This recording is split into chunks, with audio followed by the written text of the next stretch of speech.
नमस्कार, मैं आरबी सिंह यादव और आप देख रहे हैं मेरा YouTube channel RB Singh Yadav editor. आज मैं पूर्वोत्तर एशिया की जो कुछ कंट्रीज हैं वहाँ ज़बरदस्त भूकंप आया हुआ है। म्यांमार में 7.7 की रफ्तार से ये भूकंप आया है। इसमें अभी तक मरने वालों की संख्या फिक्स तो पता नहीं चली है, लेकिन जो कुछ बताया जा रहा है, जगह जगह से जो खबरें हमारे सामने आई हैं, उसमें हज़ारों की तादाद में लोगों के मारे जाने की आशंका है। तमाम बिल्डिंग ध्वस्त हो गई हैं और लोगों ने अपने अपने वीडियो से जो चीज़ें रिकॉर्ड की हैं वो शेयर कर रहे हैं। उन्हीं में से कुछ चीज़ें हमने भी आपके सामने लाने की कोशिश की है कि पूरा बैंकॉक, म्यांमार और यहाँ तक कि चीन तक और बांग्लादेश तक उसकी जो रफ्तार थी आई है। तो इसमें कुछ हमारे पूर्वोत्तर राज्यों के भी में भी भूकंप के झटके महसूस किए गए हैं। खैर, इस मामले में एक टीवी चैनल की तरफ से एक जेएनयू की प्रोफेसर हैं जियोलॉजी की, उनसे बातचीत की है। उन्होंने दिल्ली के बारे में बताया है कुछ, वो भी हम आपको इसी वीडियो में दिखाएंगे। तो खैर, आप पहले ये वीडियो देख लीजिए, काफ़ी लंबा है और बड़ी बड़ी कुछ क्लिप्स हैं हमने शामिल की हैं इसमें, जगह जगह की कहाँ पर क्या क्या हुआ है। और आपको ये वीडियो अच्छा लगे तो इसे लाइक ज़रूर करना, और पूरा देखोगे तो शायद सारी स्थिति आपकी समझ में आएगी। और चैनल अभी तक यदि आपने सब्सक्राइब नहीं किया है तो ज़रूर कर लें, जिससे इस तरह की जो हमारी रोज़मर्रा की खबरें होती हैं वो आप तक पहुंचती रहें और हमारा एनालिसिस भी आप देखते रहो। तो हमारा मकसद यही है कि आप उसको चैनल को हमारे को सब्सक्राइब कर लें। अब हम चलते हैं, आपको धीरे धीरे सब चीज़ें दिखाते हैं, देखिए। से थाईलैंड तक भूकंप के तेज झटके महसूस किए गए हैं और रिक्टर पैमाने पर इसकी तीव्रता 7.7 मापी गई है। भूकंप से बैंकॉक के कई इमारतें क्षतिग्रस्त हुई हैं। इस झटके से बैंकॉक के कई इलाकों में भारी तबाही की तस्वीरें सामने आ रही है। ये देखिए तस्वीरें हम आपको दिखा रहे हैं भूकंप के बाद किस तरह की तबाही हुई है बैंकॉक में। और भूकंप से ये पूरी बिल्डिंग धराशायी हो गई, गिर गई। ये देखिए इस बिल्डिंग के कोलैप्स होने की तस्वीरें कैमरे में कैद हुई। चारों तरफ दहशत, लोग भागते नजर आ रहे हैं, जान बचाते नजर आ रहे हैं। ये पूरी बिल्डिंग भूकंप के झटके में खत्म हो गई।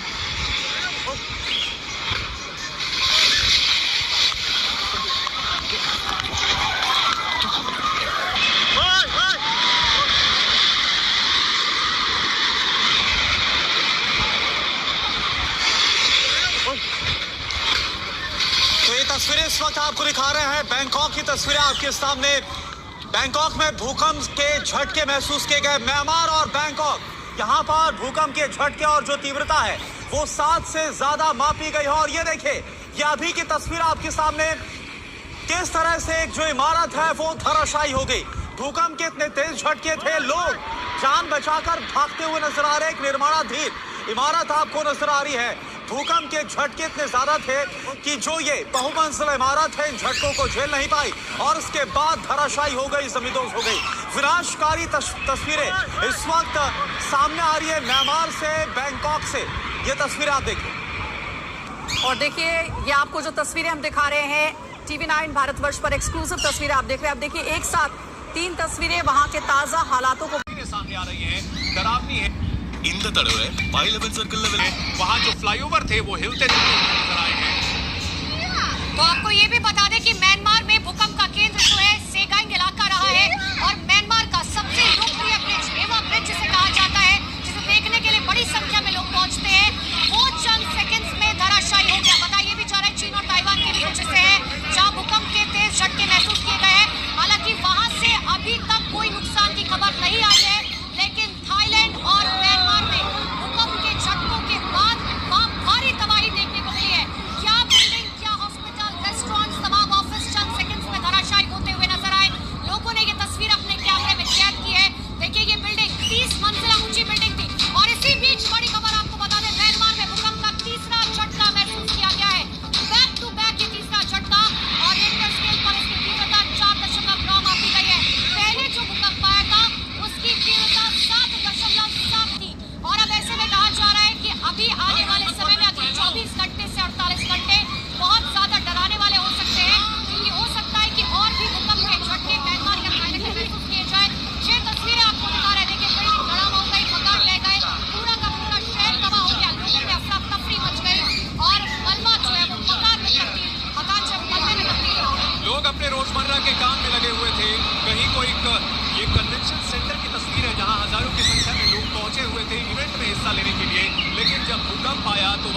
एक ही मिशन था, किसी भी तरह से सुरक्षित स्थान पर जाया जा सके।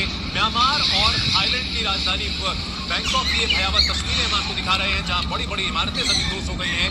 7.7 तीव्रता के भूकंप की वजह से कई जगह पुल धराशायी हो गए हैं, बिल्डिंग्स गिर गई है। लोग बाजारों में थे और उनके ऊपर से अचानक बिल्डिंग का मलबा गिरने लगा और भयावह भूकंप में जो बिल्डिंग के ऊपर बने हुए स्विमिंग पूल थे वहां से पानी गिरता हुआ भी नजर आया है। स्विमिंग पूल देखिए, यहाँ समंदर जैसा यहाँ भयानक मंजर देखने को मिल रहा है। ऐसा लग रहा है जैसे समंदर की लहरें हिलोट मार रही हो, लेकिन ये स्विमिंग पूल का मंजर है। वहीं अगर बात की जाए तो मोनेस्ट्रीज में भी बिल्डिंग पूरी तरह से गिर गई है। 5 बच्चों की मौत की खबर आ रही है और इन सब के बीच 30 मंजिला इमारत की निर्माणाधीन इमारत की जो ध्वस्त होने की ये तस्वीर है, ये रोंगटे खड़े कर रही है, खौफ ज़दा कर देती है और इसका असर म्यांमार और थाईलैंड के साथ साथ और कई देशों में भी देखने को मिला है।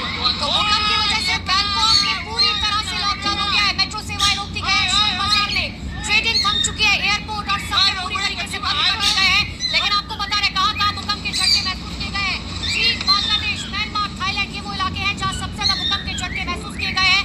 लेकिन थाईलैंड में भूकंप से अब तक 100 से ज्यादा लोगों की मौत हो चुकी है और ये म्यांमार की तस्वीरें आपको दिखा रहे हैं। और बड़ी खबर, बैंकॉक में भूकंप से भारी नुकसान की खबर है। 50 से ज्यादा लोगों की मौत की आशंका है। कई लोग अब भी मलबे में दबे हुए हैं क्योंकि चंद सेकंड्स में जब ये बिल्डिंग धराशायी हो गई, लोगों को मौका तक नहीं मिला है। जी मीडिया संवाददाता शिवांगी ठाकुर हमारे साथ जुड़ी हुई है। शिवांगी, एक के बाद एक भयावह तस्वीर आ रही है और उससे भी ज्यादा भयावह जानकारियां आ रही हैं, क्या कुछ आपके पास इंफॉर्मेशन है? देखिए, एक बड़ी खबर आपको बता दें, जितनी भी नेबरिंग कंट्रीज थी अब वहां तक ये अपडेट सामने आ रहा है कि न सिर्फ भारत, मणिपुर, इम्फाल, इन सब जगहों पर इन भूकंप के झटकों को महसूस किया गया है, बल्कि चीन से लेकर वियतनाम तक इनको महसूस किया गया। इन सबके बीच जितने भी नागरिक म्यांमार में या फिर बैंकॉक में रह रहे थे, ये सभी देश अपने अपने नागरिकों से संपर्क साधने की कोशिश कर रहे हैं। हालांकि लोगों से संपर्क नहीं हो पा रहा है। इन सब के बीच भारत हर तरह से तैयार है मदद पहुंचाने के लिए। आपको बता दें, ऑपरेशन सद्भाव भारत ने लॉन्च किया था जब टाइफून यागी आया था। हमने देखा था लाओस, वियतनाम, म्यांमार में, और उसी के तहत भारत स्टैंड बाय मोड पर है। शिवांगी, इन सबके बीच एक तस्वीर आई है, अभी ताजा तस्वीर आई है, वो अपने दर्शकों को दिखा रहे हैं। ये एक मस्जिद की तस्वीर बताई जा रही है जिसके बारे में हमने इन्फॉर्मेशन दी थी और यहाँ जो लोग पहुंचे हुए थे वो पूरी तरह से देख सकते हैं कि किस तरह से क्षतिग्रस्त हो चुके हैं। मंडाला की ये तस्वीर बताई जा रही है, एक्सक्लूसिव तस्वीरें। 7.7 तीव्रता के भूकंप के बाद मंडाला, जो कि केंद्र के बिल्कुल नजदीक बताया जा रहा था, वहां एक मस्जिद धराशायी हो चुकी है और इसकी तस्वीरें आप देख पा रहे हैं। जो कभी इमारत हुआ करती थी अब सिर्फ ईंटों का ढेर बन करके रह गया है और यहाँ लोग उन ईंटों के मलबे को हटा करके जो अपने लोग फंसे हुए हैं अंदर, उनको निकालने की कोशिश कर रहे हैं। किसी की समझ नहीं आ रहा कि आखिर क्या करें और यहाँ पर देखिए मलबे के अंदर अपनों को तलाशने की कोशिश कर रहे हैं वो लोग जो कि इस भयानक भूकंप का शिकार हुए हैं। तो जुमे की नमाज आज थी और यही वजह थी कि भारी भीड़ इस मस्जिद के अंदर मौजूद थी, लेकिन अचानक से किसी को नहीं पता था अल्लाह की इबादत करते हुए अचानक से भूकंप आएगा और इतना ज्यादा नुकसान होगा। ये म्यांमार की मंडाला मस्जिद इमारत की तस्वीरें।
हो रहा है ये, और क्या ये कोई बड़े खतरे की घंटी है?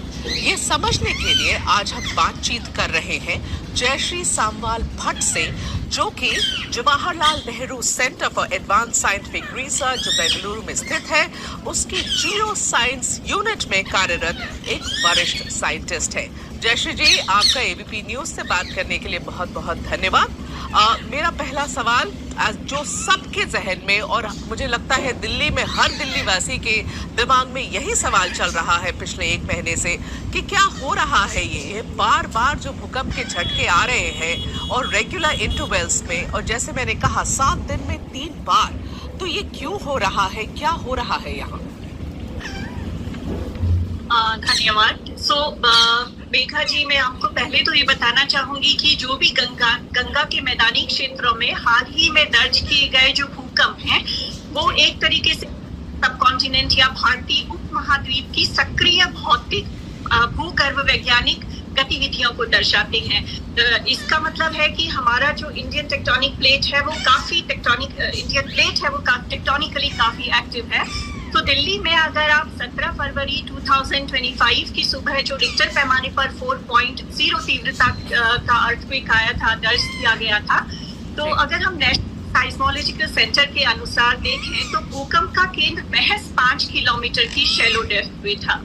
और अगर मैं जियोलॉजिकल टर्मिनोलॉजी में अगर आपको समझाना चाहूँ तो डेप्थ की बात करूँ तो शैलो डेप्थ के जो अर्थक्वेक्स होते हैं वो 0 से लेकर के 70 किलोमीटर की गहराई पर आते हैं, और 70 से लेकर के 100 किलोमीटर की गहराई पे आने वाले जो अर्थक्वेक होते हैं उनको हम इंटरमीडिएट या मध्यवर्ती भूकंप भी कहते हैं। और उससे डीप वाले अर्थक्वेक जो कि 300 से 700 किलोमीटर की गहराई पे होते हैं उन्हें हम डीप अर्थक्वेक कहते हैं।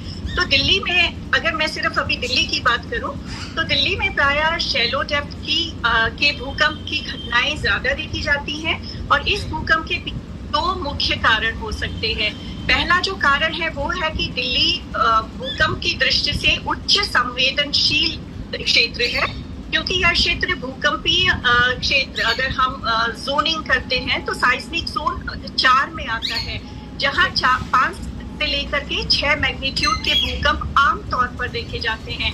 और दिल्ली में एक रिज है जिसका नाम है दिल्ली हरिद्वार रिज। यह एक प्रमुख भूगर्भीय संरचना है और वो जो दिल्ली से होते हुए जाती है, एक क्षेत्र से होकर गुजरती है जो क्षेत्रीय भूकंप गतिविधियों से बहुत क्लोजली जुड़ा है। यह संरचना भारतीय प्लेट और यूरेशियन प्लेट के बीच लगभग 50 मिलियन या 5 करोड़ वर्षों से जारी टकराव का परिणाम है। जैसे अगर मैं लैंग्वेज में बात करूं तो जब इंडियन प्लेट नॉर्थ की ओर को मूव कर रही थी, क्योंकि ये सारी टेक्टोनिक प्लेट्स जो होती हैं वो कभी भी स्टेबल रहती हैं, हमेशा टेक्टोनिकली मूव करती रहती हैं। तो इंडियन प्लेट जो है वो टेक्टोनिकली बहुत ही एक्टिव है, और वो जब नॉर्थ की ओर मूव कर रही थी उसी टाइम पे वो यूरेशियन प्लेट से टकराई, और यूरेशियन प्लेट के कारण टकराने के कारण में जो समंदर था जिसको हम टेथिस ओशन कहते हैं, तो टेथिस ओशन में जो सेडिमेंट था वो इस तरीके से एक के ऊपर एक पाइल अप होता गया और हिमालय का निर्माण हुआ। तो अगर हिमालय की मैं बात करूं तो वो सबसे यंगेस्ट माउंटेन चेन है वर्ल्ड में और बहुत ही ज्यादा एक्टिव है। तो ये पर्टिकुलरली अगर इस अर्थक्वेक की बात करें तो ये अर्थक्वेक जो टाइम पे अगर जो ये लेटेस्ट अर्थक्वेक आ रहे हैं उनका कोई भी लिंक जो है वो हिमालयन अर्थक्वेक से नहीं है, क्योंकि हिमालय में अभी एक भी एपिसेंटर नहीं है जो अर्थक्वेक्स अभी देखने को मिल रहे हैं। क्या आप ये कहना चाह रही हैं कि क्योंकि ये सारे रिक्टर स्केल पर या आप लोगों के मापदंड से ये शैलो जो ये सारे शैलो अर्थक्वेक्स हैं, तो ये इसका आप कनेक्शन नहीं बना रही हैं, जो इंडियन या यूरेशियन प्लेट की मूवमेंट हो रही है उससे आप इसे नहीं कनेक्ट कर रही हैं, क्या आप ये कह रही हैं? एग्जैक्टली। तो यही मैं कहना चाहती हूँ कि ये जो अभी जो रिसेंट में अर्थक्वेक आ रहे हैं, अपार्ट ऑफ जो अभी अफगानिस्तान में और हिमालय के कुछ जोन्स में जो एपिसेंटर था उससे रिलेटेड अगर हमें कोई कंपन महसूस होता है अर्थक्वेक का, तो एब्सोल्युटली वो तो हिमालय की गतिविधियों से रिलेटेड है। लेकिन जो अभी फ्रीक्वेंट अर्थक्वेक जो आ रहे हैं वो काफी शैलो अर्थक्वेक हैं, और जो रिसेंटली अभी अर्थक्वेक जो आया था, अगर हम उसकी बात करते हैं तो वो भी बहुत ही शैलो अर्थक्वेक था। और जनरली जब हम देखते हैं ना अर्थक्वेक क्यों आते हैं, तो अगर जनरल उसमें अगर बताऊं तो जो प्लेटों के किनारे होते हैं, कभी कभी जैसे मैंने आपको बताया कि इंडियन प्लेट सबसाइड कर रही है यूरेशियन प्लेट में, और कभी कभी ये सबसिडेंस जो है रुक जाता है, और उसके रुकने की वजह से बहुत सारा स्ट्रेस जो है वो जमा हो जाता है। अब इस स्ट्रेस को रिलीज होना है तो वो अर्थक्वेक के फॉर्म में एक रप्चर होता है, और अर्थक्वेक के फॉर्म में ये सारा का सारा स्ट्रेस रिलीज होता है। तो इस तरीके का अर्थक्वेक, तो ये जो अर्थक्वेक अभी दिल्ली में आ रहे हैं फ्रीक्वेंटली, ये इस प्रक्रिया से जुड़े हुए नहीं हैं। तो दूसरा संभावित कारण जो है अर्थक्वेक के आने का, वो हो सकता है भूजल का अत्यधिक निष्कर्षण, या हम उसको बोल सकते हैं एक्सेसिव ग्राउंड वाटर एक्सट्रैक्शन। तो वैज्ञानिक अध्ययनों के यह प्रमाणित हुआ है कि भूजल का अत्यधिक निष्कर्षण, यानी कि अगर हम एक्सेसिव ग्राउंड वाटर एक्सट्रैक्शन करते हैं तो भी वो कहीं ना कहीं भूकंपीय गतिविधियों को प्रेरित कर सकता है।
เต็มหมดได้ยินกันทุกอย่างเฮ้ยคนที่อยู่ตรงนั้นมีใครเป็นอะไรหรือเปล่าเฮ้ยมีใครเป็นอะไรบ้างไม่รู้ตัว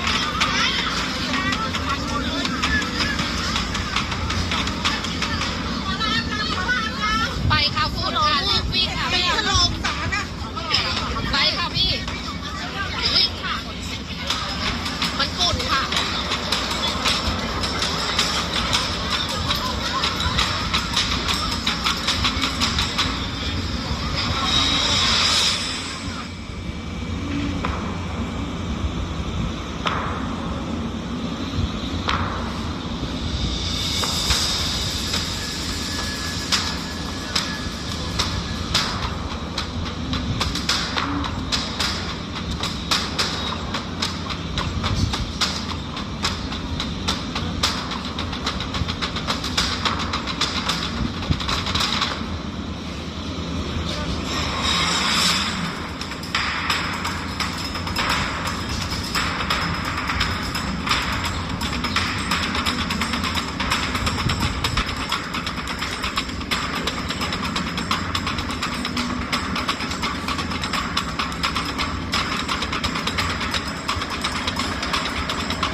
आपने देखा एक एक करके चीज़ हमने कलेक्ट करके आपके सामने रखी है। कुछ टीवी चैनल जो इंडिया के चैनल हैं उन्होंने भी कुछ तस्वीरें और वीडियो पेश किए हैं, उनमें से भी हमने कुछ एपी से और कुछ हमने जो राइटर की कुछ शूट की हुई तस्वीरें हैं वो भी हमने दिखाई हैं। एक मस्जिद गिरी हुई बताई गई है, पूरी मस्जिद ध्वस्त हो गई है। एक नव निर्माणाधीन एक बिल्डिंग थी बहुत ऊंचाई पर, वो पूरी की पूरी तरह ऐसे समझो जैसे पूरी तरह से वो बैठती चली गई और धुआं हो गई। तो खैर अब आपने ये सब चीज़ें देखी, अब आप अपने तरीके से और भी खबरें आपके सामने आएंगी वो देखेंगे। हमने कोशिश की कि आप तक ये सूचना पहुंचाई जाए। तो चैनल अभी तक सब्सक्राइब नहीं किया है तो ज़रूर कर लें और वीडियो को भी लाइक कर लें। Thank you very much. मैं आरबी सिंह यादव।